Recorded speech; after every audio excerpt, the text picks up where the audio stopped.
రండి రండి రండి, మహాశివరాత్రికే అన్నదాన కార్యక్రమం నిర్వహిస్తున్నాం. రండి తీసుకుని రండి.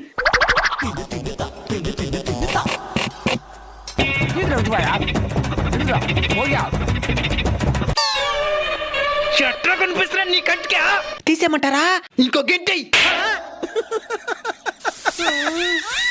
మీరు రండి. లేదునా, నేను శివయ్యకి ఉపవాసం. అవునా? సంతోషం. వా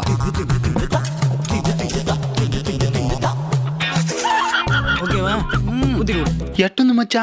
సూపర్ గుంజా. ఎక్కడికా? ఎక్కడికిలే, ఇక్కడికే వచ్చేస్తానుండు. అన్నా ఏమైనా ఇటు పక్క కూర్చుండావా? అన్నం పెట్టినా. ఉపవాసం అన్నావే? ఉపవాసమే, తినేసి ఉపవాసం ఉంటా. అప్పుడు అది ఉపవాసం అవుతావు, ఉపవాస భంగం అవుతాది. సరేనా, వెళ్తానులే. రైటా? ఒకటి కడుపు నిండా తినేసి శివయ్య మీద ధ్యాస పెట్టు, లేదా శివయ్య